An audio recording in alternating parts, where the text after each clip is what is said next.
तो सबसे पहले हम ये देख लेते हैं कि मृदा होती क्या है दोस्तों। जो आप अपने चारों ओर देखते हैं, भूमि पर जो देखते हैं, जो मिट्टी है, उसी के विषय में अपनी बात कर रहे हैं दोस्तों। तो दोस्तों यहाँ हमें थोड़ा-सा ये देख लेना चाहिए कि ये जो मृदा है वो बनती कैसी है? चट्टानों के विखंडन और जीवांशों के सड़ने-गलने से बनती है। अब देखिएगा जैसे ये हमारा धरातल है तो यहाँ पर पहाड़ भी हैं और यहाँ पर पेड़-पौधे भी हैं दोस्तों। तो ये पहाड़ जो है गर्मी, सर्दी और देखिए वर्षा आती है तो इसके कारण ये टूटते हैं। बाहरी जो प्रभाव है उनके कारण टूटते हैं। ये पेड़-पौधों का भी एक जीवन काल होता है दोस्तों। और जीवों का भी एक जीवन काल होता है। ऐसा तो है नहीं कि जैसे ही जीवन खत्म हुआ किसी भी पेड़ पौधे का या जीव का तो वो गायब हो जाएगा। वो हवा में विलीन नहीं होता है दोस्तों। वो टूट करके खत्म होकर के धरती पर ही रहता है और फिर उसमें अपघटन की क्रिया होती है। धीरे धीरे ये टूटते हैं, मिक्स होकर के जो रूप बनता है, जो मृदा बनती है, जो मिट्टी बनती है, हम उसके विषय में बात करें तो चट्टानों के विखंडन से और जीवांशों के सड़ने गलने से मृदा बनती है। अब ये जो मृदा होती है, मिट्टी होती है, इसमें पेड़ पौधे उगाने की क्षमता होती है। पेड़ कहाँ उगते हैं? पत्थर पर नहीं उगते हैं दोस्तों, मिट्टी में ही उगते हैं और मिट्टी उन्हीं चट्टानों से बनती है। इसका निर्माण और गुण चट्टानों, जलवायु और वनस्पति पर निर्भर करता है। अब देखिएगा ये मृदा कैसी होगी, ये डिपेंड करती है कि वहाँ की जो चट्टान है वो कैसी है, क्योंकि हमने ये कहा था इस चट्टान से ही तो टूट करके मिट्टी बन रही थी। अब ये जो चट्टान है इसमें जैसे केमिकल होंगे, जैसे खनिज लवण होंगे, वही खनिज हमें इस मिट्टी में भी देखने को मिलते हैं और इन केमिकल पर प्रभाव पड़ता है वहाँ की जलवायु, यानी कि वर्षा ज़्यादा होती है, कम होती है, वहाँ पर गर्मी है, सर्दी है, उन सभी चीज़ों का, जलवायु का प्रभाव जो है वहाँ पर किस प्रकार के पेड़ पौधे हैं या नहीं हैं। अगर नहीं है तो ह्यूमस की मात्रा कम हो जाएगी, जीवांश कम है, जीव जंतु कम है तो जीवांश की मात्रा, ह्यूमस की मात्रा कम हो जाएगी। यानी जैसी वहाँ की वनस्पति है वैसी वहाँ की जलवायु है, उन सभी के आधार पर जो है मिट्टी का निर्माण होता है। वही सारे गुण हमें जो है इसमें देखने को मिलते हैं दोस्तों। इसके बाद में हम बात करें कि कितने प्रकार की हो सकती है मिट्टी, तो रचना विधि यानी निर्माण के आधार पर मिट्टी दो प्रकार की हम देखेंगे। एक है स्थानीय और दूसरी है विस्थापित। स्थानीय कौन सी होगी दोस्तों? जो स्थान विशेष से संबंधित है। जैसे हम कहें हिमालय है तो हिमालय से चल करके दक्षिण के अंदर या फिर उत्तर के जो हमारे मैदान है वहाँ पर मिट्टी उड़ करके तो आ नहीं सकती है, वो इतना बड़ा प्रभाव नहीं है, नदियों के द्वारा आती है। वैसे स्थान जहाँ पर नदियाँ वगैरह नहीं है वहाँ पर वो मिट्टी वहीं रह जाती है, यानी जो मिट्टी वहीं रहेगी वो स्थानीय कहलाएगी और जो आगे चलेगी वो विस्थापित कहलाती है दोस्तों। इसको और अच्छे से समझ लेते हैं। अपनी स्थानीय मिट्टी कौन सी हुई दोस्तों? ऋतु क्रिया के प्रभाव से विखंडित चट्टानें, यानी कोई चट्टान थी उस पर ऋतु क्रिया यानी बारिश, मौसम, सर्दी, गर्मी के आधार पर उस पर प्रभाव पड़ा और वो विखंडित होकर के गिर गई, लेकिन वो मूल स्थान से हटती नहीं है, दूर नहीं जाती है, यहीं पर आसपास ही रह जाती है। तो इस प्रकार से जो मिट्टी बनती है उसे हम स्थानीय मिट्टी कहते हैं, यानी जिस स्थान पर निर्माण हुआ वो वहीं पर है दोस्तों। लेकिन हम देखिएगा काप मिट्टी की बात करें या हम देखिए जो नदियाँ मिट्टी लेकर के आती हैं वो मिट्टी एक्चुअल में वहाँ की नहीं है, वो हिमालय से निकल करके आती है, नदियाँ उनको बहा करके लेकर के आती हैं, बड़ा एक लंबा सफर तय करके आती है, तो उसे हम स्थानीय नहीं कह सकते। वो मिट्टी वहीं पर रहती है तो हम उसे स्थानीय कहेंगे, यानी जो स्थान विशेष पर जो चट्टानें टूट करके बनी और वो वहीं पर रहेगी दोस्तों, तो ऐसी मिट्टी को हम स्थानीय मिट्टी के नाम से जानते हैं। ऐसी मिट्टी जो होती है वो जिन चट्टानों से बनती है उसके गुण उसमें विद्यमान होते हैं, बिल्कुल होंगे, क्योंकि अभी हमने चर्चा भी की है कि जैसी चट्टान होगी वैसे ही तो क्या होंगे, उसमें गुण ही होंगे दोस्तों। यही कारण है कि रवेदार परिवर्तित चट्टानों से निर्मित मिट्टी कंकरीले, मोटे कणों वाली, लाल रंग की और अनुपजाऊ होती है दोस्तों। तो इस प्रकार से जो मिट्टी बनती है वो कंकरीली मिलेगी, क्योंकि उसने सफर तय नहीं किया है, वो टूटी फूटी नहीं है, बहुत ज़्यादा वो टूट करके वहीं गिर गई है दोस्तों। उसके कण भी मोटे होंगे, जैसे हम कहते हैं ना कि मैदानों में जो मिट्टी आती है उसके कण बारीक होते हैं, क्योंकि वो एक लंबा सफर तय करके आते हैं दोस्तों, इसलिए टूट करके छोटे छोटे होते रहते हैं। अब इन्होंने सफर तय नहीं किया है इसलिए वैसी ही रहती है, लाल रंग की होती हैं और अनुपजाऊ होती है, कंकर पत्थर है ना ज़्यादा, तो इसलिए वो ज़्यादा उपजाऊ नहीं होती है दोस्तों। और लावा के विघटन से मिट्टी का निर्माण हुआ है, और जहाँ पर एक तो ये मिट्टी है जो चट्टानों से बनी, एक मिट्टी कौन सी होगी जो लावा से जिसका निर्माण हुआ है, अंदर से लावा निकला उसके टूट करके बनी हुई है दोस्तों, तो वहाँ मिट्टी काली और उपजाऊ होती है। कहाँ की बात करें, जहाँ पर लावा से बनती है वो तो क्या होगी, थोड़ी उपजाऊ मिट्टी होती है, लेकिन जो सीधी रवेदार परिवर्तित चट्टानों से बनती है वो अनुपजाऊ मिट्टी हुआ करती है दोस्तों। इसके बाद में आगे हम बात करते हैं दूसरी मिट्टी के विषय में, तो वो हमारी आती है विस्थापित मिट्टी। विस्थापित मिट्टी कौन सी होगी, जिसमें नदी, हिमनद, पवन आदि के प्रभाव से विखंडित चट्टानों से बनी मिट्टी जब अपने मूल स्थान से हटकर दूर चली जाती है। हमने कहा ऐसी मिट्टी जो एक लंबे वायु प्रवाह के कारण या हिमनद के कारण या नदी के कारण बहुत दूर तक चली जाती है, मूल स्थान से हटकर के काफी दूर चली गई, तो इस प्रकार से जो मिट्टी बनती है उसे हम विस्थापित मिट्टी के नाम से जानते हैं दोस्तों। और विस्थापित मिट्टी कहाँ पाई जाती है, तो हमने अभी बात भी की थी, मध्यवर्ती मैदानों में और तटीय मैदानों में। मैदान जो होंगे वहां पर इसी प्रकार की मिट्टी आपको देखने को मिलती है और ये मिट्टी बहुत ही उपजाऊ होती है। सबसे ज्यादा उपजाऊ अगर हम कहें तो ये मैदानों की मिट्टी ही होती है। उसके बाद में हमने अभी पढ़ा था लावा निर्मित जो पठार है वहां की मिट्टी भी थोड़ी उपजाऊ होती है दोस्तों। इसके बाद में दोस्तों हम बात कर लेते हैं भारतीय मिट्टियों के वर्गीकरण के विषय में। भारत में किस प्रकार की मिट्टियां पाई जाती है, कौन कौन सी मिट्टियां हैं, तो यहाँ सबसे पहले हम बात करेंगे कांप मिट्टी के विषय में। एलुवियल सोइल जिसे हम कहते हैं, कांप मिट्टी जो होती है वो भारत के विशाल मैदान और तटीय मैदान कांप मिट्टी से बने हुए हैं दोस्तों। अब इस बात को समझ लीजिएगा, हमने क्या कहा, कौन सी मिट्टी है, कांप मिट्टी। ये कहाँ मिलेगी, मैदानों में। ये विस्थापित मिट्टी होती है जो हमें मैदानों में ही देखने को मिलती है दोस्तों। जैसे दोस्तों ये हमारा भारत रह गया, तो ये हमारा उत्तर का जो मैदान था और ये जो हमारे तटवर्तीय क्षेत्र थे, क्योंकि यहाँ पर पर्वत है, वहाँ से नदियाँ बह करके आती हैं और ये हिमालय की नदियों से आकर के बनी हुई है। तो ये जो मिट्टी है वो कांप मिट्टी के नाम से जानी जाती है। कहाँ होगी, भारत के विशाल मैदान और तटीय मैदानों में ये होती है दोस्तों। ये लगभग 8 लाख वर्ग किलोमीटर में फैली हुई है। कितने वर्ग में, 8 लाख वर्ग किलोमीटर में फैली हुई आपको मिल जाएगी दोस्तों। इसके बाद में दोस्तों भौगोलिक परिस्थितियों के अनुसार इसे 3 भागों में बांटा जा सकता है। भौगोलिक परिस्थितियों के अनुसार हम इसे 3 भागों में बांट सकते हैं। कौन कौन से हैं, एक तो पुरानी मिट्टी हो गई बांगर और दूसरी हो गई खादर। दोस्तों इन दोनों के विषय में हमने बड़े अच्छे से चर्चा की थी। हमने चर्चा की थी जब हमने भारत के भौतिक प्रदेश देखे थे, तो हमने उनको अच्छे से देखा था। बांगर मिट्टी कौन सी होती है, बांगर मिट्टी वो होती है जिसमें बाढ़ का पानी नहीं पहुंच पाता, यानी पुरानी जो दोमट मिट्टी है, पुरानी जो कांप मिट्टी है वो वाली मिट्टी होती है। जैसे नदी यहाँ बहती थी पहले तो मिट्टी ले आती थी, वो जमा हो गई है, लेकिन अब इधर से नहीं आती, तो ये पुरानी मिट्टी हो गई, वो बांगर कहलाती है। खादर मिट्टी जहाँ पर आज भी बाढ़ आती रहती है, हर साल जो नदियाँ नई मिट्टी ला देती है वो खादर कहलाती है दोस्तों। वहाँ पर हमने इसको पूरा अच्छे से डिस्कस किया हुआ है, उम्मीद करता हूँ वो वीडियो आपने देखा होगा। तीसरा हमारा आता है डेल्टा। तीसरी होती है नूतनतम कांप मिट्टी, ये सबसे ज़्यादा नई है। ये वहाँ होगी जैसे नदियाँ जो बहती हैं तो ढाल कम होने के बाद में इस तरह से बिखर जाती हैं, पतले पतले नलिकाओं में बन जाती है और यहाँ पर मिट्टी जमा हो जाती है। क्योंकि ये डेल्टा की जैसी आकृति होती है, त्रिभुज की जैसी आकृति होती है, इसलिए हम इस क्षेत्र को डेल्टा कहते हैं। तो यहाँ जो मिट्टी होती है वो डेल्टाई मिट्टी के नाम से जानी जाती है। अब इस कांप मिट्टी की विशेषताओं को समझ लीजिएगा कौन कौन सी होती हैं। अब देखिएगा इसका जो एरिया मिलेगा वो कैसा मिलेगा, प्लेन मिलेगा। प्लेन मतलब समतल होगा, तो इसी कारण से यहाँ पर नहरें निकालना, कुएं खोदना, ये सारी चीजें क्या होगी, आसान होगी। इसलिए यहाँ पर आर्थिक गतिविधियां ज्यादा होती हैं और इसीलिए आपको यहाँ पर जनसंख्या भी ज्यादा मिलेगी। जनसंख्या का घनत्व जो है वो आपको यहाँ पर ज्यादा देखने को मिलता है, क्योंकि यहाँ पर जीवन गुजारना थोड़ा सा सरल होता है। सड़कें बना सकते हैं, नहरें निकाल सकते हैं, बड़ी आसानी से सारा कार्य हो सकता है दोस्तों। इसके अलावा ये मिट्टी भी काफ़ी उपजाऊ होती है, इसमें नमी अधिक समय तक रह सकती है दोस्तों। इसके अलावा ये बारीक कणों वाली होती है, बारीक कणों वाली और भुरभुरी होती है, जिससे फसलों को उगाना और पौधों द्वारा सरलता से खुराक प्राप्त करना संभव होता है। बारीक कणों वाली होती है, इसलिए पानी ज़्यादा देर तक भी रह सकता है, नमी अधिक समय तक रह सकती है दोस्तों।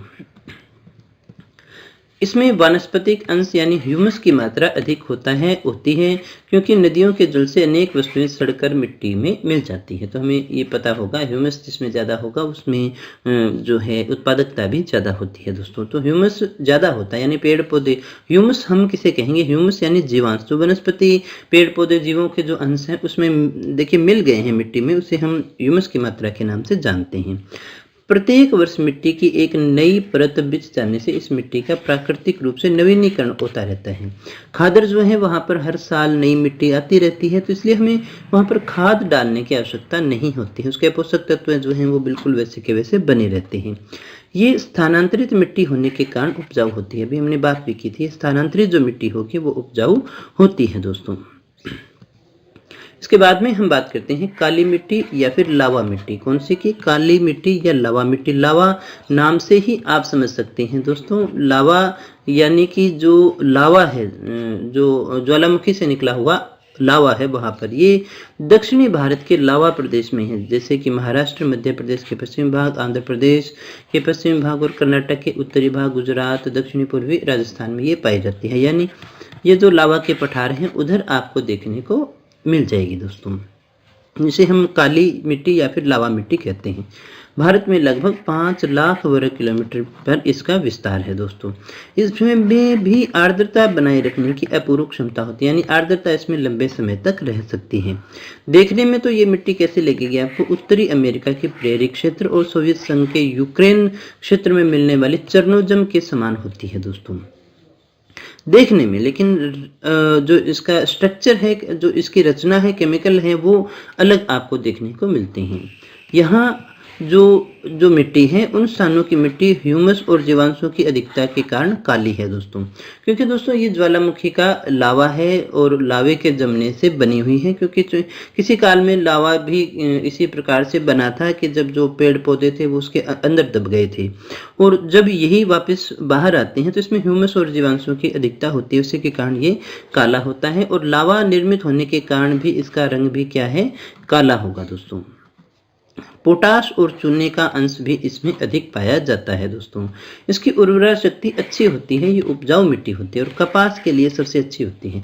अगर आपसे पूछा जाए कपास कपास और कैसे काली, कौन सी काली मिट्टी कौन सी होगी? जो लावा से बनी है। लावा से क्यों बनी है? क्योंकि इसमें ह्यूमस की मात्रा जो है वो ज़्यादा है, इस कारण से बनी हुई है, इसलिए इसे हम कपासी मृदा भी कहते हैं, क्योंकि इसमें कपास होती है। या फिर हम इसे कपास की काली मृदा भी कह सकते हैं। इसका एक अन्य नाम भी आता है रेगुर मृदा, ये नाम आप याद रखिएगा। रेगुर किसका है? काली मृदा का ही नाम है, काली मिट्टी का ही नाम है। इसमें सिंचाई की आवश्यकता कम होती है, क्योंकि इसमें नमी भी काफ़ी समय तक आर्द्रता रह सकती है दोस्तों, इसलिए हमें इसमें बार बार सिंचाई की आवश्यकता नहीं होती है। खाद भी कम लगती है। बार बार सिंचाई हमें वहाँ करनी पड़ेगी जहाँ पर मिट्टी में पानी डालने के बाद में बहुत लंबे समय तक आर्द्रता नहीं रह पाती। यहाँ पर रहती है, इसलिए ऐसी कोई समस्या नहीं है, इसलिए इसमें खाद भी क्या होगी? कम लगती है दोस्तों। सूखने पर ये कड़ी हो जाती हैं, जिसमें आपने ये देखा होगा दरारों वाली जो भूमि कई बार आप चित्रों में देखते हैं वो इसी की होती है। सूखने पर ये कड़ी हो जाती है, कठोर हो जाती है और इसमें दरारें भी पड़ जाती हैं दोस्तों। कहाँ है ये? तो नर्मदा, ताप्ती, गोदावरी, कृष्णा नदियों की घाटियों में इसकी परत जो है वो 7 मीटर तक गहरी हो जाती है, यानी ये काफ़ी गहरी भी देखने को मिलती है। इसमें मूंगफली और गन्ने की खेती होती है। कौन सी खेती होती है? काली मिट्टी में मूंगफली और गन्ने की खेती होती है, या फिर कपास होता है दोस्तों। तो सभी चीज़ें जाननी हमारे लिए इम्पोर्टेंट थी। फिर हम बात करते हैं अगली मिट्टी के विषय में, जो है हमारी लाल मृदा। लाल मृदा कैसी होती है? छिद्रदार होती है। लाल मृदा जो है वो छिद्रदार होती है, इसमें आर्द्रता बनाए रखने की क्षमता नहीं होती है, ये आर्द्रता नहीं रख सकती है। जहाँ पर काली मिट्टी आर्द्रता रख सकती थी तो वैसी क्षमता इसमें नहीं होती है, इसलिए इसमें सिंचाई की आवश्यकता पड़ेगी। इसमें आर्द्रता नहीं रहती है, वो देखिएगा काली में आर्द्रता रहती थी इसलिए सिंचाई नहीं थी, लेकिन इसमें आर्द्रता बनाए रखने की क्षमता ही नहीं है, तो फिर हमें सिंचाई की आवश्यकता बार बार पड़ती है। क्योंकि ये छिद्रदार होती है, पानी निकल जाता है, ये उपजाऊ नहीं होती है। खाद के उपयोग से इसकी उत्पादकता को बढ़ाया जा सकता है दोस्तों पानी नहीं रुकता है, आर्द्रता नहीं रहती है, तो इसलिए उपजाऊ भी नहीं होगी, लेकिन खाद डाल दें तो फिर हम इसकी उत्पादकता को भी बढ़ा सकते हैं, यानी ऐसी भूमि में खाद की आवश्यकता होती है। इसका जो कलर होता है वो भूरा और लाल होता है, क्योंकि इसमें लोहे का अंश होता है। लोहे का अंश होने के कारण ये लाल और भूरे रंग की देखने को मिलती है। इसमें कंकड़ भी आपको मिलेंगे। इसमें नाइट्रोजन, फास्फोरस, जीवांश की कमी है, ये सारे पोषक तत्व जो है यहाँ कम है।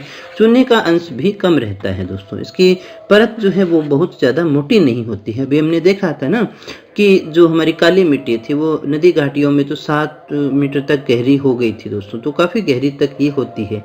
लेकिन यहाँ पर ऐसा नहीं होता है दोस्तों, केवल नदी घाटियों में ही इसकी गहराई अधिक मिलती है, बाकी ये एक पतली परत के रूप में होती है। इसमें बार बार सिंचाई की आवश्यकता पड़ेगी क्योंकि इसमें आर्द्रता कम होती है, इसलिए हमें इसमें सिंचाई की आवश्यकता जो है वो ज़्यादा पड़ती है दोस्तों, और खाद भी हमें देनी पड़ेगी। इसके बाद में दोस्तों ये कहाँ है, तो ये छत्तीसगढ़, छोटा नागपुर, उड़ीसा, आंध्र प्रदेश के पूर्वी भाग, तमिलनाडु और कर्नाटक में हमें देखने को मिल जाएगी। फिर हम बात कर लेते हैं लेटेराइट मिट्टी के विषय में। लेटेराइट मिट्टी जो है हमारी, ये पक्की ईंट, ये लाल रंग की ईंट होती है, वैसी ही लाल होती है दोस्तों, और इसमें कंकड़ों की प्रधानता होती है, इसमें कंकड़ पत्थर आपको ज़्यादा मिलेंगे।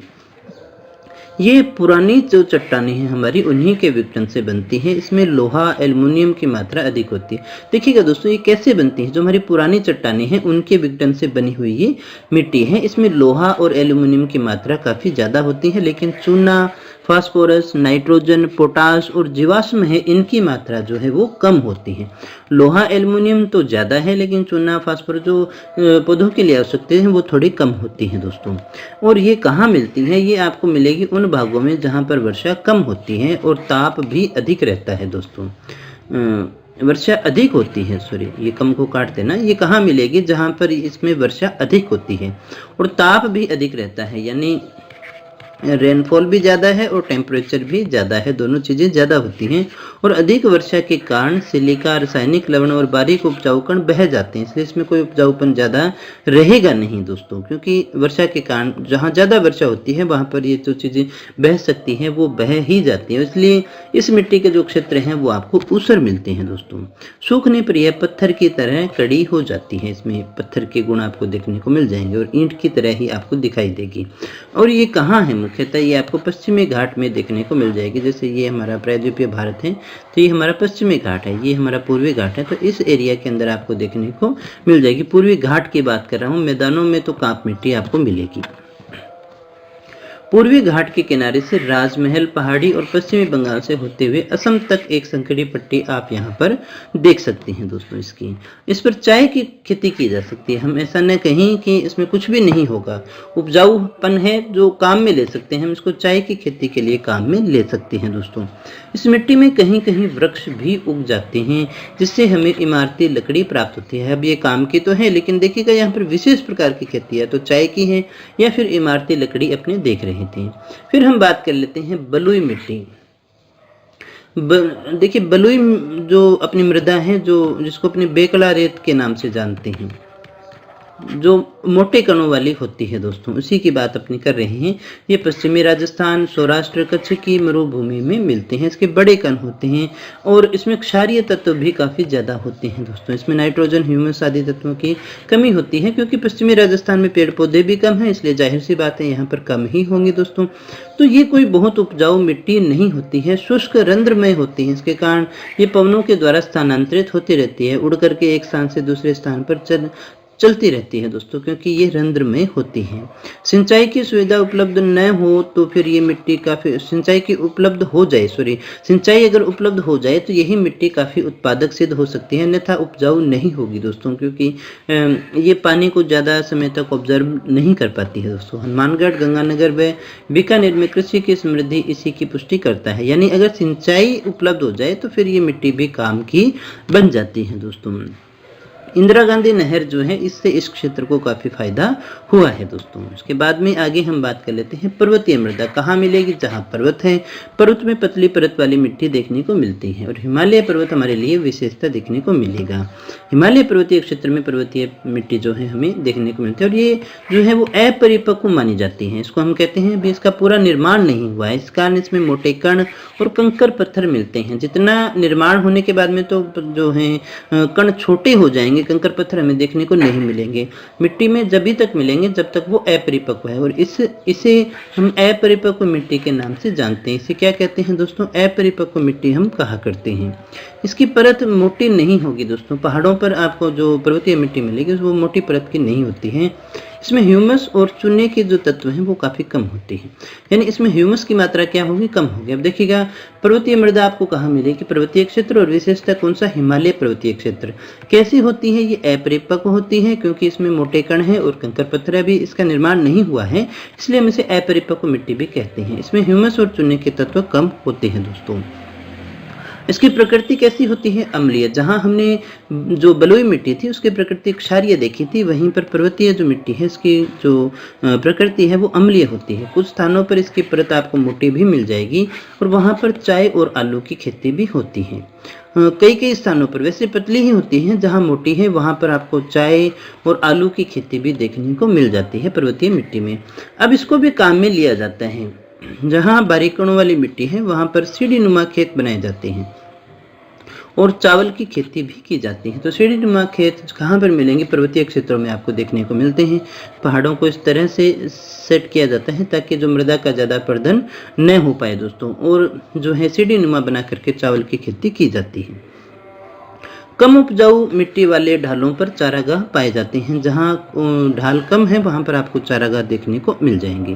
दोस्तों ये हमारी मिट्टी है, ये आपको मैप जो है पीडीएफ में दे दिया जाएगा, आप इसको अच्छे से देखिएगा कौन कौन से क्षेत्र में पाई जाती है। ऐसा कम ही पूछा जाना है कि कौन सी मिट्टी का पर्टिकुलर एरिया, खाली मैप देख लेंगे या फिर अभी तक जो आपने पढ़ा है वो आपके लिए काफ़ी है, क्योंकि हमारे आरबीएससी में उतना ही देखने को मिलता है।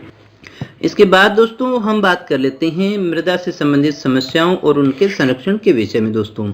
तो समस्या तो एक ही है, वो है मिट्टी का कटाव, की मिट्टी बह जाती है दोस्तों, ये मुख्य समस्या है।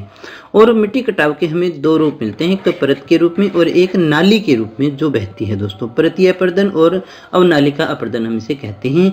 यमुना और चंबल जो हमारा क्षेत्र है वहाँ पर नालीदार कटाव होता है और जिसके कारण वहाँ पर बीहड़ बन चुके हैं दोस्तों। अगर आपसे पूछा जाए बीहड़ कहाँ है तो चंबल क्षेत्र में, राजस्थान में देखने को मिलते हैं। मिट्टी के कटाव के कौन कौन से उत्तरदायी कारण हो सकते हैं तो समझ लेते हैं। जहां पर मानसूनी वर्षा होती है, मूसलाधार वर्षा होती है, इस कारण बरसात से भी मिट्टी आसानी से कटती है, क्योंकि बारिश जब होती है, मूसलाधार बारिश होती है तो कण अपनी जगह छोड़ देते हैं और मिट्टी जो है पानी के साथ में बह जाती है दोस्तों। अधिक वर्षा वाले क्षेत्रों में भीषण बाढ़ आती है और बाढ़ जब आती है तो मिट्टी ढीली पड़ जाती है और वो भी बह जाती है। नदी घाटियों और पहाड़ी ढालों में वनों की कटाई होने के कारण भूमि नग्न सी पड़ी रहती है दोस्तों। पहाड़ी ढाल थे, वैसे भी पानी बहने के लिए वो एक अच्छा क्षेत्र था और यहाँ पर हमने पेड़ वगैरह नहीं है दोस्तों। वनों की कटाई होगी तो जो मिट्टी है वो सीधी ही निकल पड़ती है दोस्तों, इसलिए आसानी से पवन और वर्षा की चपेट में आ जाती है। ढालू जो जमीन है वहाँ पर चारागाह जो है उनको खेतों में बदल दिया गया, चारागाह हमने काट करके खेत बना दिए गए, या फिर पशुओं को उपयुक्त ढंग से चराने पर ध्यान नहीं रखा जाता है, जिससे भी मिट्टी का कटाव होता है। ग्रीष्म काल आता है, गर्मी के अंदर खेत खाली पड़े रहते हैं और पवनें तेज गति से चलती हैं, तब खेतों की उपजाऊ मिट्टी पवन के साथ में भी उड़ जाती है दोस्तों। इसके अलावा मानव के द्वारा निरंतर की जाने वाली कृषि की जो प्रक्रिया है उसके कारण मिट्टी का संगठन जो है वो कम हो जाता है और इसी कारण से मिट्टी का अपरदन भी बढ़ता है दोस्तों। भारतीय मिट्टियों का प्रकार व उनका रासायनिक स्वरूप भी अपरदन में सहायक होता है। यहाँ की मिट्टियाँ ही इसी प्रकार की है दोस्तों। भूमि संरक्षण, अब हम मृदा संरक्षण या भूमि संरक्षण की बात करें तो इसके लिए हम उपाय क्या क्या कर सकते हैं दोस्तों। सबसे पहला तो यही है, हमें ज़्यादा से ज़्यादा वृक्ष लगाने होंगे जिससे मिट्टी का कटाव को रोका जा सकता है। इस प्रक्रिया से क्या होगा, वृक्षों की जो जड़ है वो मिट्टी को मजबूती से पकड़ लेती है। हरित पट्टियाँ जो हैं वो इसके लिए लाभदायक होती हैं, तो हरित पट्टियों में वृक्षारोपण हमें करना चाहिए। बांध बनाना चाहिए, बांध बनाकर विशाल जलाशयों का निर्माण करने से भी अपरदन को रोका जा सकता है, ताकि पानी इधर उधर नहीं जाता है, तो उससे भी हमें लाभ होगा दोस्तों। पहाड़ी ढालों पर सीढ़ी नुमा खेत बनाकर खेती करनी चाहिए जिससे मिट्टी का अपरदन कम हो। खेतों की मेड़ जो है वो भी हमें मजबूत करनी चाहिए ताकि पानी के साथ बहे नहीं। अनियंत्रित पशुचारण भी नहीं होना चाहिए, उसको एक सिस्टम के हिसाब से करना चाहिए ताकि जो है वो भूमि बिल्कुल खाली नहीं हो और मृदा का जो अपरदन है वो कम हो दोस्तों। ढालू जो जमीन है वहां पर गोलाई में समोच्च रेखाओं की तरह जुताई करना चाहिए दोस्तों। कृषि के प्रकार जो हमने विश्व भूगोल में देखे थे वहां पर सारा कुछ मैं आपको करवा चुका हूँ। समोच्च रेखाएं क्या होती हैं वो सारा हमने देखा हुआ है, चूंकि ये पुराने सिलेबस में था दोस्तों। नालियों पर अवरोध लगाना, वनों की अनियंत्रित कटाई पर रोक लगाना, यानी वृक्ष नए भी लगाने हैं और पीछे वालों को भी हमें रोकना है। कृषि भूमि को कम से कम 1 साल के लिए आप इसको प्रति छोड़ सकते हैं दोस्तों, 1 वर्ष यहाँ पर आप लिख सकते हैं। 1 वर्ष के लिए हम क्या करेंगे, प्रति छोड़ देंगे तो उससे भी फायदा होने वाला है दोस्तों। भारत की मृदा की समस्याओं के निवारण के लिए स्थानीय सरकार और राज्य सरकार जो है, यानी केंद्रीय सरकार और राज्य सरकार जो है वो क्या प्रयास कर रही है, उनको भी हमें देख लेना है, क्योंकि ये भी हमारे सिलेबस का ही पार्ट और पुस्तक में भी है दोस्तों। भारतीय मृदा के मरुस्थलीकरण, सबसे बड़ी समस्या है मरुस्थलीकरण हो रहा है। उसको नियंत्रित करने के लिए केंद्रीय मरु क्षेत्र अनुसंधान जोधपुर की स्थापना की गई है, जो मृदा विकास के लिए कार्य कर रहा है दोस्तों। इंदिरा गांधी नहर है, उसके माध्यम से अधिक शुष्कता सह सकने वाले पेड़ों को भी लगाया जा सकता है। इंदिरा गांधी नहर के माध्यम से इससे जो पेड़ हैं वो ज़्यादा शुष्कता को सहन कर सकते हैं। केंद्रीय भूमि रक्षा बोर्ड, इसको याद रखिएगा, के माध्यम से कटी फटी जो भूमि है उसको कृषि योग्य बनाकर वर्तमान कृषि भूमि की उपजाऊ शक्ति को बनाए रखने के लिए भी प्रयास किए जा रहे हैं। ये सरकारी प्रयास है दोस्तों, सारे के सारे सरकार के द्वारा अनेक प्रकार की अनुसंधानशालाएं भी खोली गई हैं दोस्तों। रेत को उड़ने से रोकने के लिए चारागाह बनाने और वायुयान से बीज बिखेर कर बबूल व आक के पेड़ लगाने का काम शुरू किया गया। ये सारे सरकारी प्रयास है दोस्तों। लोगों को जागरूक करना ये सबसे ज़रूरी है। लोग जागरूक ही नहीं होंगे तो इसी कारण हमें नुकसान भी ज़्यादा होता है दोस्तों। तो दोस्तों इसके अलावा और भी मृदा के प्रकार होते हैं, हम अलग अलग प्रकार से साइंटिफिक भी बांटते हैं, लेकिन हम देखिए मुझे नहीं लगता है कि हमें इससे ज़्यादा कुछ पढ़ने की आवश्यकता होगी। अगर होगा तो कोई ना कोई बुक भी आपके पास में होगी, उसमें से देख लीजिएगा। मैंने आपको 12वीं लेवल तक का जो था वो सारा कुछ करवा दिया है ज्योग्राफी के पॉइंट ऑफ व्यू से दोस्तों। भूमि में रॉक फास्फेट व जिप्सम मिलाकर लवणीयता और क्षारीयता की समस्या को कम किया जा सकता है, और ये जो प्रयास है वो सरकार के द्वारा किए जा रहे हैं। तो दोस्तों यहाँ हम बात करेंगे सबसे पहले योजना आयोग के विषय में। तो योजना आयोग जो है उसने भारत को 15 कृषि जलवायु जोनों में बांटा है। कितने जलवायु जोन में? 15 कृषि जलवायु जोन, या फिर हम इसे कहेंगे प्रदेश। 15 कृषि जलवायु प्रदेशों में बांटा है। 15 कृषि जलवायु प्रदेशों के अंतर्गत आता है। और फसलों का जो समूह है और जो हमारी फसल है उसके समूह को जो है वो 3 भागों में बांटा है। 3 भागों में फसलों के समूह को बांटता है। और ये कौन कौन सी हैं? तो जिसके अंदर हम बात करते हैं खरीफ की फसल, एक आती है रबी की फसल और एक आती है जायद की फसल। इनके विषय में अपने को विशेषता बात करनी है। तो क्या बात कर रहे थे हम कि योजना आयोग ने भारत को जो है 15 कृषि जलवायु प्रदेशों में बांटा है दोस्तों। इसके अलावा फसल जो है हमारी फसलों के जो समूह है उसे 3 भागों में बांटा है, खरीफ, रबी और जायद। और इसी के रूप में हम सबसे ज़्यादा पढ़ते भी हैं दोस्तों। देखिएगा दोस्तों, सामान्य से बात करें अपने कि कृषि किसे कहते हैं, तो कृषि का जो तात्पर्य होता है फसल उगाना या फिर हम इसे कहते हैं खेती करना। तो कृषि का तात्पर्य होता है फसल उगाना या खेती करना। तो दोस्तों कृषि का तात्पर्य होता है फसल उगाना या फिर खेती करना। यहाँ आप एक और चीज़ ध्यान रखेंगे, साथ ही साथ पशुपालन है। ये पशुपालन भी कृषि कार्यों के अंतर्गत ही आता है दोस्तों। और एक ही खेत के अंदर जब आप फसल भी उगा रही हैं और पशुपालन भी कर रही हैं तो इसे हम कहते हैं मिश्रित कृषि। तो मिश्रित कृषि जो है वो भारत की एक मुख्य विशेषता मानी जाती है दोस्तों। यहाँ की लगभग अपनी बात करें 58% प्लस ये 58% से ज़्यादा जो हमारी जनसंख्या है वो कृषि और उससे संबंधित कार्यों में संलग्न है दोस्तों। उसी के हिसाब से कार्य करती हैं, उसी से जुड़े हुए कार्यों को कर रही हैं। एक और बात जो आती है, जो हमारी भारतीय कृषि है उसे हम कहते हैं मानसून का जुआ। मानसून का जुआ क्यों कहते हैं? क्योंकि सिंचाई के साधन यहाँ पर कम हैं। अगर मानसून अच्छा होता है तो बारिश अच्छी होती है, लेकिन अगर जो कृषि हमारी अच्छी नहीं होगी, अगर बारिश अच्छी नहीं होती है दोस्तों। तो आज की अगर हम बात करें तो कृषि उत्पादन के अंदर भारत जो है वो आत्मनिर्भर है। हमारा कृषि उत्पादन के मामलों में बात करें, कृषि उत्पादन के अंदर जो हमारा भारत है वो आत्मनिर्भर है। इसके अलावा अगर आपसे बात पूछी जाए कि ये जो कृषि है वो कौन से फील्ड में आता है, तो ये निजी क्षेत्र का व्यवसाय है। कौन सा व्यवसाय रह गया? निजी क्षेत्र का।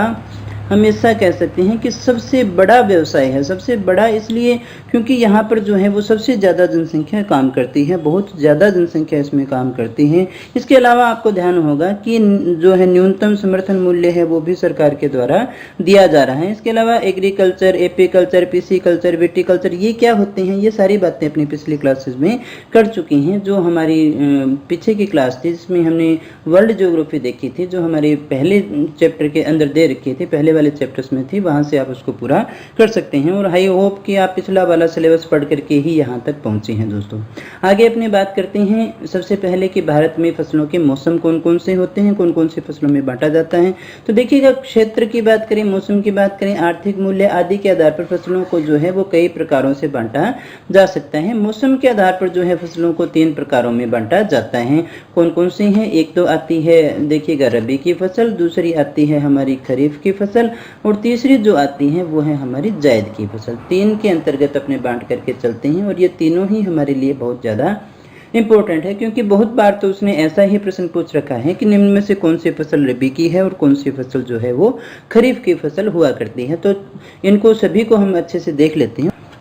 तो सबसे पहले हम बात करते हैं खरीफ की फसल के विषय में, और इसमें सबसे पहले ये जानते हैं कि खरीफ की फसल बोई कब जाती है। तो यहाँ याद ये रखना है अपने को, खरीफ की फसल को मानसून की फसल कहते हैं, यानी जब मानसून आता है तो इसे बोया जाता है। यानी मानसून कब आता है? जून जुलाई में जैसे ही मानसून आता है तो इस फसल को बो दिया जाता है, और शीत ऋतु आने पर यानी अक्टूबर नवंबर के आसपास इसको काट लिया जाता है। इसे हम सियालू भी कहते हैं, क्योंकि सियालू यानी कि सियाड़ा यानी कि सर्दी में इसको काटा जाता है। चौमासा और इसे सावणु भी कहते हैं। सावणु इसलिए क्योंकि सावण के आसपास इसको बोया जाता है दोस्तों। तो क्या कहा हमने कि खरीफ की जो फसल है वो कब बोई जाएगी? वो मानसूनी फसल है, तो मानसून आने पर इसे बोते हैं, और जब शीत ऋतु आती है तो इसे हम काट लिया करते हैं दोस्तों। आगे अपने बात करें, इसे बढ़ने के लिए बहुत पानी की आवश्यकता होती है, और साथ ही साथ गर्म मौसम की आवश्यकता होती है दोस्तों। प्रमुख फसलों की बात करें, इसमें जो होती हैं तो वो चावल है, ज्वार है, बाजरा है, मक्का है, कपास है, मूंगफली है, जूट है, गन्ना है, हल्दी है और दालें हैं दोस्तों। कभी भी अगर आपको इसमें समस्या हो तो आपको सिर्फ इतना याद रखना है मानसून कब आता है, और जनरली हम इतनी चीज़ों से वाकिफ़ हैं कि मानसून जो है हमारा जून जुलाई में आता है। जब बरसात आती है तो इसको बोया जाता है दोस्तों, और सबसे ज़्यादा क्षेत्र पर यही उत्पादित की जाती है। इसे गरीब की फसल भी कहा जाता है। लगभग 62% है जो उत्पादन है उसका जो है खरीफ की फसल से ही उत्पादन हुआ करता है दोस्तों। भारत की कुल कृषि उत्पादन का लगभग 62% है जो है हमें खरीफ की फसल से ही प्राप्त होता है दोस्तों। इसके बाद में हम बात करते हैं अगली फसल के विषय में, और अगली फसल जो है हमारी वो है रबी की फसल। रबी की फसल को कब बोएंगे? तो खरीफ की फसल के बाद में। अब याद करिएगा कि खरीफ की फसल को हमने कब बोया था? जब बारिश आई थी, यानी जब हमारा मानसून था। मानसून कब था? जून जुलाई में। और काटा हमने कब था? जब सर्दी आनी शुरू होती है, यानी अक्टूबर नवंबर के अंदर हम इसको काट लेते हैं। तो रबी की फसल को कब बोएंगे? खरीफ की फसल के बाद में, यानी अक्टूबर नवंबर के अंदर इसको बोया जाता है, और होली पे इसको काट लिया जाता है। तो ये जो है देखिएगा अक्टूबर नवंबर में बोई जाती है जब तापमान कम होता है, और ऋतु कौन सी होती है? शीत ऋतु। शीत ऋतु में इसे बोया जाता है। और मार्च अप्रैल में अधिक ताप होता है, ग्रीष्म ऋतु होती है, होली पर इसको काट लिया जाता है। इसे हम उनालू भी कहते हैं दोस्तों। ये 2 शब्द आपको समस्या देते हैं, एक तो होता है सावणु, एक आता है उनालू। सावण में बोई जाती है इसलिए उसे हम सावणु कहते हैं। ये उनालू है। उनालू कौन सी होगी? सावणु की विपरीत होगी, यानी रबी की फसल को हम क्या कहते हैं? उनालू कहते हैं दोस्तों। कभी भी तुक्का लगाना हो तो थोड़ा लॉजिक लगा लेना, तुक्के ऐसे ही अपने आप नहीं लगते हैं। जैसे हम कहते हैं कि फला व्यक्ति के तुक्के लगते हैं, तुक्के नहीं, उसकी बुद्धि कहीं ना कहीं लॉजिकल है। कुछ चीज़ों का हमें ध्यान होता है तभी हम आंसर निकाल सकते हैं दोस्तों। तो अगर थोड़ा सा इन चीज़ों को सीख जाएंगे, ध्यान देंगे, तो आप आराम से इन क्वेश्चनों को निकाल पाएंगे। अन्यथा जब पेपर का तनाव होता है तो कहीं ना कहीं हमसे गड़बड़ी होने की संभावना रहती है दोस्तों। पेपर में वही पास होता है जो गलतियां कम करता है दोस्तों। देखिएगा, याद सभी कर रहे हैं, इस समय सभी बच्चे पढ़ रहे हैं और सभी की तैयारी बहुत अच्छी है, लेकिन परीक्षा में उत्तीर्ण कौन सा होता है? जो वहाँ पर गलतियाँ कम करेगा, और गलतियाँ जो है वो अभ्यास के द्वारा दूर होती है। जितना हम अच्छे से याद करेंगे उतनी ही हमारी गलतियाँ कम होने की संभावना रहती है दोस्तों। यहाँ हम प्रमुख फसलों की बात करें तो कौन सी होगी? गेहूँ होगी, ओट, मटर, जौ, आलू, टमाटर, प्याज, तेल के बीज यहाँ पर इसको बीज मान लेना, जैसे कि रेपसीड है, सूरजमुखी तिल, सरसों, मसूर, राई, अलसी आदि ये जो फसलें हैं वो रबी के समय बोई जाती है दोस्तों। भारत की कुल कृषि उत्पादन का 24% यानी 24% जो है वो रबी की फसल से होता है। कितना प्रतिशत बात कही हमने? 24%। और 62% कौन सा था? 62% था हमारा खरीफ, और ये होता है रबी से। बाकी बचा 14% वो किससे होता है? वो होता है जायद से। तो सबसे बड़ी फसल ये रहेगी, उससे छोटी ये रहेगी, और उससे छोटी कौन सी रहेगी? जायद वाली फसल हमारी रह जाती है दोस्तों। भारत की कुछ फसलें ऐसी भी होती हैं जो बारहमासी है। बारहमासी हम किसे कहेंगे?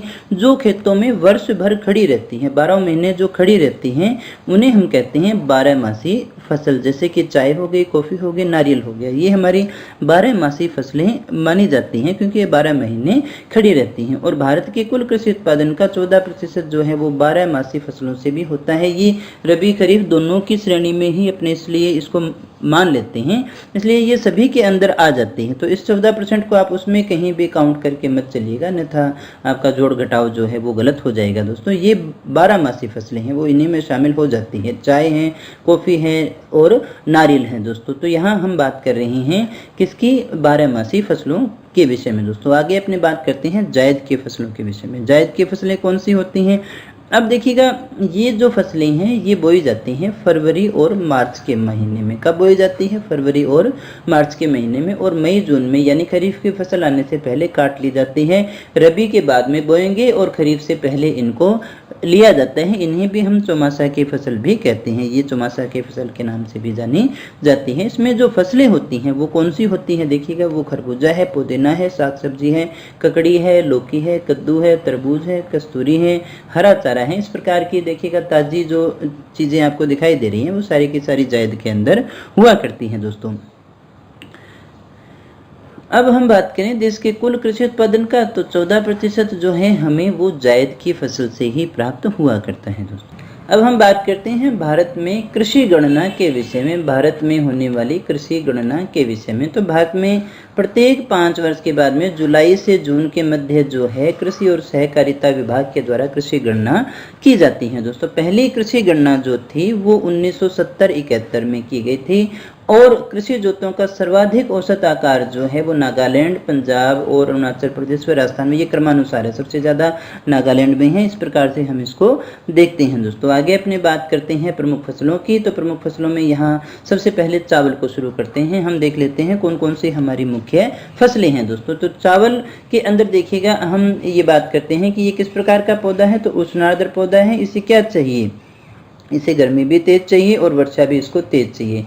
इसे पूरे वर्ष भर उगाया जाता है। इसे पूरे वर्ष भर उगाया जा सकता है। सर्वाधिक बुवाई जो है, जो क्षेत्रफल है वो भारत में ही है। दोस्तों भारत जो है विश्व में चावल का चीन के बाद में दूसरा सबसे बड़ा उत्पादक क्षेत्र माना जाता है। भारत में चावल की खेती के लिए एक बड़ा क्षेत्र तो है, लेकिन गेहूं की तुलना में इसकी उत्पादकता कम है। मैंने क्या कहा? चावल की खेती के लिए देखिएगा सर्वाधिक बुवाई क्षेत्र भारत में है, बिल्कुल है, लेकिन इसका जो उत्पादन है वो गेहूं की तुलना में कम है, क्योंकि हरित क्रांति के दौरान जो ध्यान दिया गया था वो गेहूं के ऊपर दिया गया था। इसलिए जो है वो चावल की खेती जो है वो होती तो है, बड़ा क्षेत्र तो है, लेकिन उत्पादन जो है वो गेहूं से कम होता है।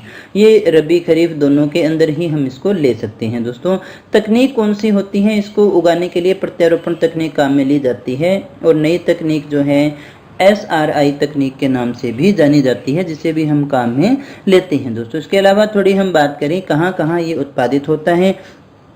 तो ये देखिएगा, ये उत्पादित होता है छत्तीसगढ़ के अंदर। देखिएगा मुख्य स्थान इसका माना जाता है। तो छत्तीसगढ़ को हम क्या कहते हैं, ये आपको याद रखना है विशेषतः। छत्तीसगढ़ को हम कहते हैं चावल का कटोरा। अगर आपसे पूछा जाए कि चावल का कटोरा किसे कहते हैं, तो चावल का कटोरा जो है हम किसे कहेंगे? छत्तीसगढ़ को कहेंगे। लेकिन अगर आपसे पूछा जाए धान का कटोरा, अगर आपसे पूछा जाए धान का कटोरा, तो धान का कटोरा कौन सा होगा? धान का कटोरा होगा आंध्र प्रदेश। ये कुछ एक फैक्ट हैं ये जो आपको याद रखने हैं। धान का कटोरा हम किसे कहेंगे? आंध्र प्रदेश को कहेंगे। लेकिन चावल का कटोरा पूछा जाए तो वो कौन सा होगा? चावल का कटोरा होगा हमारा छत्तीसगढ़। तापमान और वर्षा की बात करें, कितने तापमान की आवश्यकता होती है? 24 डिग्री और 150 सेंटीमीटर।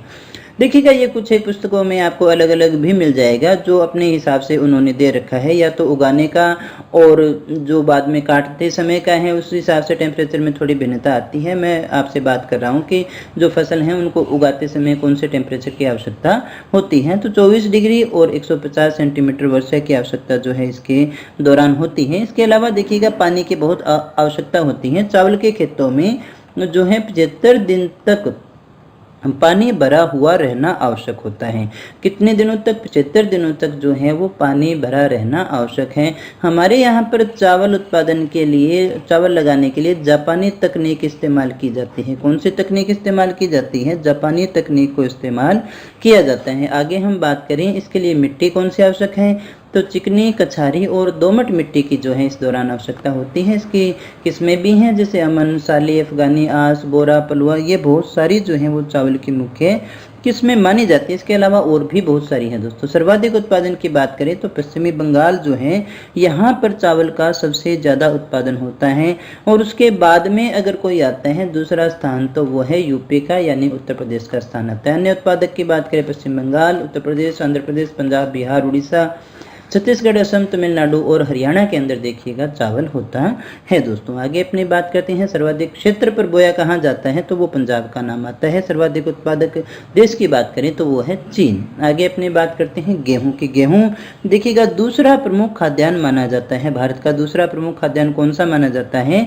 गेहूं को जो है दूसरे प्रमुख खाद्यान्न के रूप में अपने स्वीकार करते हैं दोस्तों। भारत की दूसरी खाद्यान्न फसल ये मानी जाती है। आगे अपनी बात करें, भारत विश्व में गेहूं का दूसरा सबसे बड़ा उत्पादक माना जाता है। दूसरे नंबर पे आता है। पहले स्थान की बात करें तो पहला जो स्थान है वो आता है चीन का। चीन के बाद में जो है गेहूं का सबसे बड़ा उत्पादक जो है वो भारत को माना जाता है दोस्तों। आगे अपने बात करें तो देखिएगा मौसम, ये कौन से मौसम की फसल है, तो ये रबी की फसल है। इसके बाद में देखिएगा तापमान की बात करें तो इसके लिए 17 से 20 डिग्री और 75 सेंटीमीटर जो है वर्षा की आवश्यकता होती है। वर्षा की अगर बात करें तो 75 सेंटीमीटर वर्षा की आवश्यकता जो है इसके दौरान होती है। इसके अलावा अगर हम बात करें कि जो चक्रवाती वर्षा है, जो चक्रवाती वर्षा है वो इसके लिए काफ़ी लाभदायक होती है। जैसे कि अपनी बात कर रही हैं मावठ की, मावठ जो है वो इसके लिए काफ़ी ज़्यादा लाभदायक होती है दोस्तों। यहाँ देखिएगा इसके लिए जो तापमान और वर्षा है वो अलग अलग होती है। अगर मैं आपसे बात करूं वर्षा, अगर बोते समय तापमान की बात करें तो बोते समय जो तापमान चाहिए वो चाहिए 10 डिग्री सेंटीग्रेड, ठीक है। और उसके बाद में देखिएगा पकते समय बात करें कि पकते समय कितना चाहिए, तो पकते समय जो है हमें 25 डिग्री की आवश्यकता होती है। पकते समय कितने की आवश्यकता होती है? 25 डिग्री की। और बढ़ते समय जब वो बढ़ रही है तो 15 डिग्री सेंटीग्रेड की आवश्यकता होती है। यानी जब बोएं तो 10 डिग्री अच्छा रहेगा, जब वो बढ़ रही है तो 15 डिग्री अच्छा रहेगा, और जब वो पक जाती है तो पकने के लिए उसको 25 डिग्री सेंटीग्रेड तापमान की आवश्यकता होती है। इस प्रकार से अलग अलग रूप में हम इसको देखते हैं दोस्तों। आगे अपनी बात करते हैं मिट्टी की। तो मिट्टी इसके लिए चाहिए हल्की, दोमट और चिकनी मिट्टी की आवश्यकता इसके लिए होती है। इसके प्रमुख किस्में भी हैं जैसे कल्याण, सोना, सोनालिका, हीरा जो है इसकी मुख्य किस्में मानी जाती हैं दोस्तों। इसके अलावा देखिएगा किस्में तो ये है ही हैं। अगर हम बात करें गेहूं में होने वाले रोगों के विषय में, रोगों से संबंधित क्वेश्चन भी पूछ लिए जाते हैं, तो यहाँ पर एक रोग आता है रतुआ। कौन सा कहा मैंने? रतुआ। इसके अलावा देखिएगा गेरुई और हरदा, ये जो रोग हैं वो रोग माने जाते हैं गेहूं के रोग। ऐसे प्रश्न भी आपसे पूछे जा सकते हैं, एक दो बार प्रश्न आपसे पूछे भी गए हैं। देखिएगा यहाँ पर जो अपने बात करें हरित क्रांति में सबसे ज़्यादा जो ध्यान दिया गया था वो गेहूं की फसल के ऊपर दिया गया था। सर्वाधिक उत्पादन की बात करें तो ये देखिएगा उत्तर प्रदेश में होता है। और अन्य उत्पादक क्षेत्रों की बात करें पंजाब, मध्य प्रदेश, हरियाणा, इसके अलावा देखिएगा राजस्थान है, बिहार है, और इसके अलावा देखिए गुजरात, महाराष्ट्र, पश्चिम बंगाल और उत्तराखंड में जो है वो गेहूं हुआ करती हैं दोस्तों। आगे अपने बात करते हैं सर्वाधिक क्षेत्र पंजाब में बोया जाता है और सर्वाधिक उत्पादक देश है चीन। आगे अपने बात करते हैं ज्वार के विषय में। कौन सी फसल आ गई हमारी? ज्वार। ज्वार देखिएगा चावल और गेहूं के बाद में तीसरी मुख्य खाद्यान्न फसल मानी जाती है। ये भी एक खाद्यान्न फसल है और शुष्क जलवायु का पौधा ये माना जाता है। और ज्वार को हम क्या कहते हैं? गरीब की रोटी। अगर आपसे पूछा जाए कि गरीब की रोटी या फिर गरीब का खाना किसे कहते हैं, तो वो ज्वार को ही कहा जाता है। और इसे बोने के लिए तापमान और वर्षा की बात करें तो 21 से 25 डिग्री और जो है वर्षा 30 से 100 सेंटीमीटर की आवश्यकता होती है। मिट्टी इसके लिए जो चाहिए वो हल्की दोमट मिट्टी की आवश्यकता होती है। सर्वाधिक उत्पादक क्षेत्र की बात करें तो वो महाराष्ट्र है इसका दोस्तों। और यहाँ पर हम बात कर लेते हैं भारत जो है ज्वार का यूएसए के बाद में विश्व में दूसरा सबसे बड़ा उत्पादक माना जाता है दोस्तों। यूएसए के बाद में दूसरा सबसे बड़ा उत्पादक कौन रह गया? वो रह गया वो रह गया हमारा भारत। इस आगे हम बात करते हैं अगली फसल के विषय में। तो अगली फसल है हमारी मक्का। मक्का देखिएगा अर्ध शुष्क जलवायु का पौधा है। मक्का कौन सा पौधा है? अर्ध शुष्क जलवायु का पौधा माना जाता है। इसको बोने के लिए देखिएगा लाल मिट्टी की आवश्यकता होती है। इसको बोने के लिए कौन सी मिट्टी अच्छी रहती है? मिट्टी की बात करें तो लाल मिट्टी जो है वो इसके लिए काफ़ी अच्छी रहती है। अगर हम बात करें विश्व में सर्वाधिक कहाँ होता है? सर्वाधिक उत्पादन अमेरिका में होता है। भारत का इसमें देखिए कौन सा स्थान माना गया है? भारत में इसका तीसरा स्थान माना जाता है दोस्तों। तापमान की बात करें तो 25 से 30 डिग्री टेम्परेचर होना चाहिए और 50 से 100 सेंटीमीटर जो है इसके लिए वर्षा की आवश्यकता होती है दोस्तों। यहाँ हम देखिएगा मध्य अमेरिका की बात करें तो मध्य पश्चिम अमेरिका को जो है मक्का पेटी के रूप में भी जाना जाता है दोस्तों। आगे अपनी बात करें, यहाँ भारत में सबसे अधिक उत्पादन की बात करें तो आंध्र प्रदेश में होता है। राजस्थान जो है हमारा उसका तीसरा स्थान आता है दोस्तों। इसके अलावा मक्का की प्रमुख किस्मों की बात कर लेते हैं हम। मक्का की प्रमुख किस्में कौन सी होती हैं? कई बार ये भी आपसे प्रश्न पूछ लिया जाता है। जैसे गंगा 101, गंगा 101 किसकी है? इसी की है। रणजीत जो है मक्का की किस्म मानी जाती है। दक्कन, इसके अलावा हिमालय की हम बात करें, जवाहर और विजय बस्ती, ये जो सारी की सारी है वो मक्का की प्रमुख किस्में मानी जाती है दोस्तों। आगे हम बात करते हैं तंबाकू के विषय में। तंबाकू क्या है? तंबाकू भी अर्ध शुष्क जलवायु का पौधा माना जाता है। तंबाकू भी क्या है?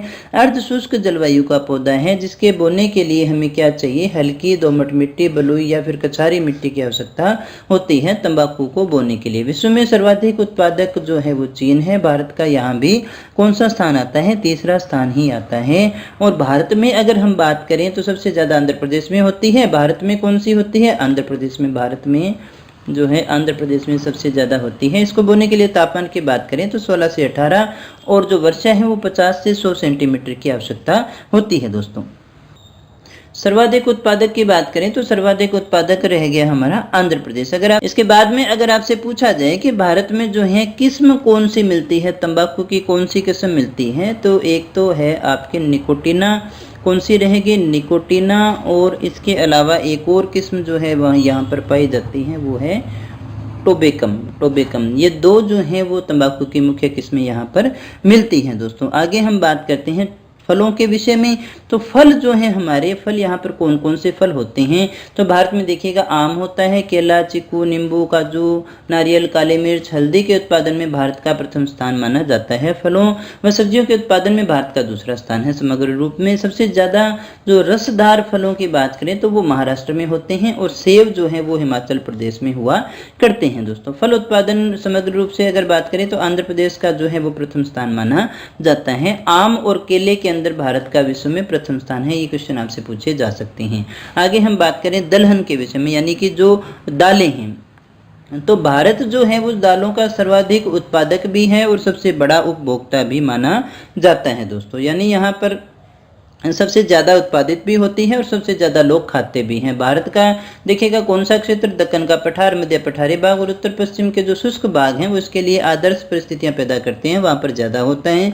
दलहन का सर्वाधिक उत्पादन जो है वो उत्तर प्रदेश में होता है, जबकि चने के उत्पादन में मध्य प्रदेश का प्रथम स्थान आता है दोस्तों। आगे अपनी बात करते हैं तिलहन के विषय में। तिलहन के विषय में देखिएगा कौन कौन सी फसलें पाई जाती हैं और कौन कौन सी फसलें इंपॉर्टेंट हैं। तो तिलहन के अंदर देखिएगा भारत का जो है प्रथम स्थान आता है। तिलहन के उत्पादन के अंदर भारत का प्रमुख स्थान है। यहाँ पर मूंगफली, तिल, अरंडी, सरसों है, ये भारत में उत्पादित होता है, काफी मात्रा में उत्पादित होता है दोस्तों। कुल तिलहन उत्पादन में मध्य प्रदेश का जो है हमारा प्रमुख स्थान आता है, प्रथम स्थान आता है।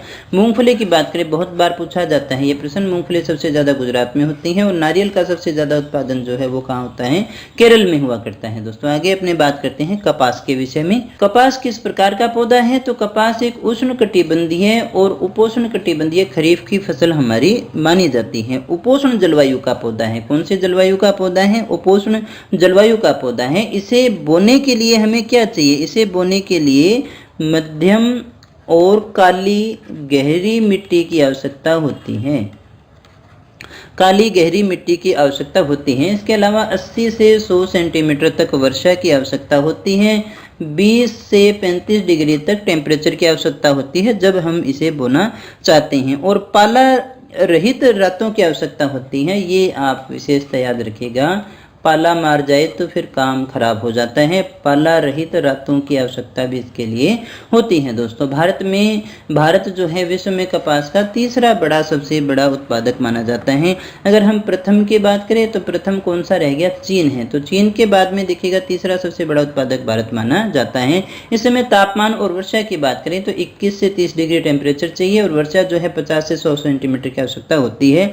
मिट्टी काली होनी चाहिए, अत्यधिक पानी वाली मिट्टी की आवश्यकता होती है। सर्वाधिक उत्पादन जो है वो कपास का गुजरात में हुआ करता है दोस्तों। इसे सफेद सोना भी कहते हैं। इसे हम क्या कहते हैं, व्हाइट गोल्ड यानी सफेद सोना के नाम से भी जानते हैं। सर्वाधिक उत्पादन हमने बात की गुजरात में। अन्य उत्पादक जो है महाराष्ट्र, आंध्र प्रदेश, हरियाणा, मध्य प्रदेश, पंजाब, राजस्थान, कर्नाटक। थोड़ा बहुत तो देखिए सभी जगह हो ही जाता है, क्योंकि कहीं ना कहीं ऐसी परिस्थितियां हमें मिल ही जाएंगी दोस्तों। तो इसलिए भी ये काफ़ी ज़्यादा इंपॉर्टेंट है। कपास जो है प्राचीन काल से ही भारत का मुख्य फसल के रूप में जाना जाता है। ये एक सूखी फसल है दोस्तों। किस प्रकार की फसल है, सूखी फसल है, लेकिन जड़ों को परिपक्वता के दौरान इसको भी पानी की आपूर्ति चाहिए।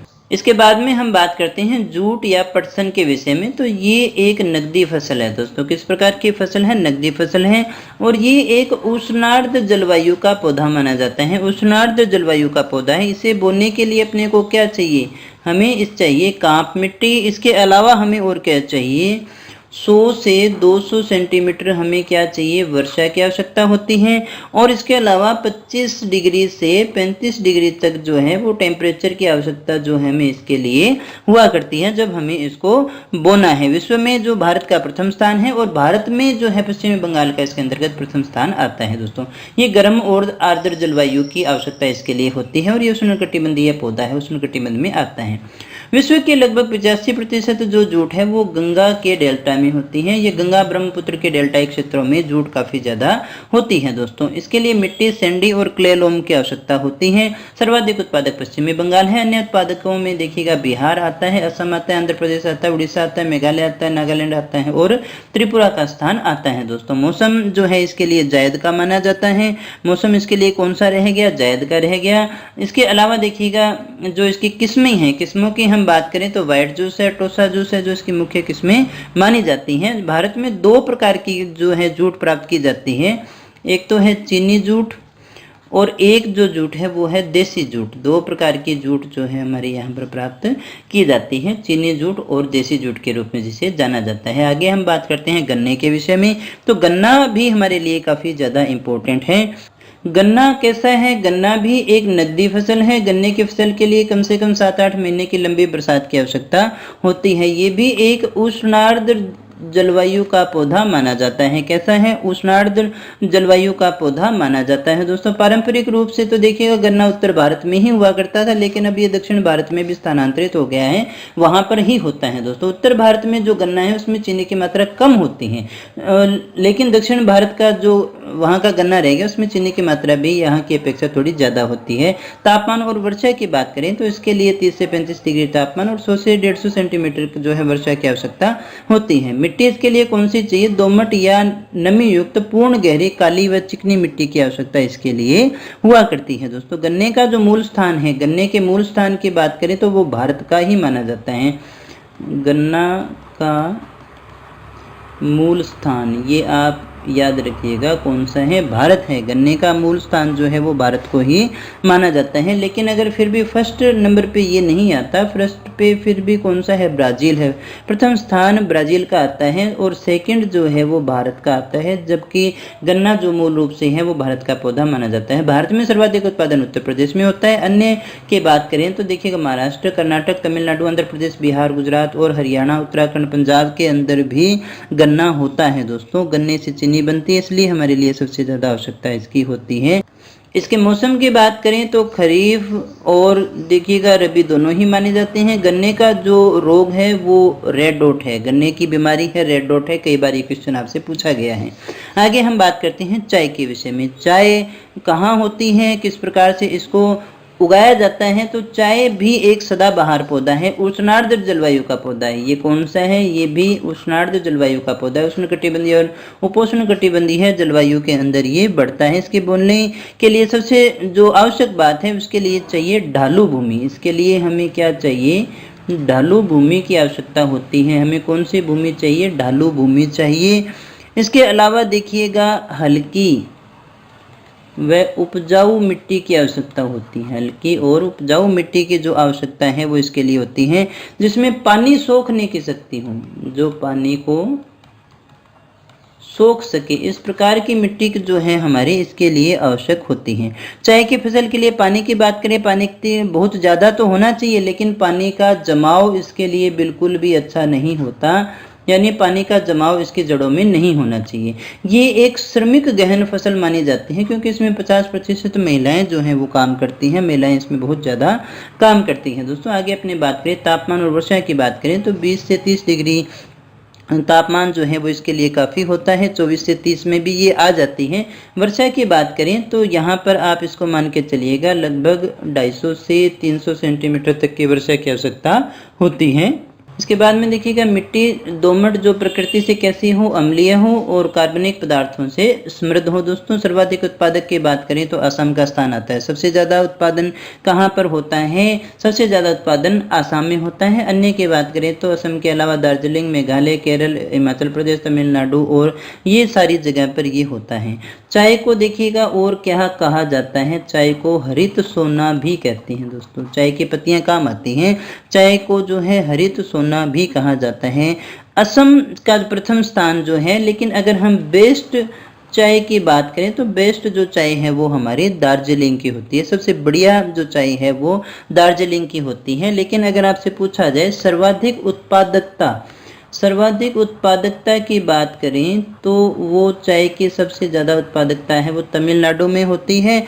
और तमिलनाडु के अंदर भी विशेषता कौन सी रहेगी? नीलगिरी की जो पहाड़ियाँ हैं वहाँ पर चाय की उत्पादकता सबसे ज़्यादा होती है। सर्वाधिक उत्पादकता यही हमें देखने को मिलती है। ये क्वेश्चन पहले भी पूछे जा चुके हैं, दोबारा भी पूछा जा सकता है। छाया प्रिय ये पौधा माना जाता है। भारत का जो चाय बोर्ड की अगर आपसे बात की जाए, चाय बोर्ड कहाँ है तो वो कोलकाता में है। भारत में चाय बोर्ड कहाँ है? कोलकाता में है। दोस्तों भारत चाय का दूसरा सबसे बड़ा उत्पादक और सबसे बड़ा उपभोक्ता माना जाता है। दोस्तों चाय का जो है दूसरा सबसे बड़ा उत्पादक किसको माना जाता है? भारत का। उत्पादन व उपभोग में भारत का। और देखिए निर्यात में जो है श्रीलंका का विश्व में प्रथम स्थान आता है। निर्यात में अगर आपसे पूछा जाए तो श्रीलंका का जो है वो प्रथम स्थान है। उसी आधार पे अपने भी बात कर रहे हैं। आगे हम बात करते हैं कॉफ़ी या कहवा के विषय में। तो ये एक उष्णार्द्र जलवायु का पौधा है। ये कौन सा है? ये एक उष्णार्द्र जलवायु का पौधा माना जाता है दोस्तों। और इसके बोने के लिए चिकनी दोमट, हल्की दोमट मिट्टी की आवश्यकता होती है।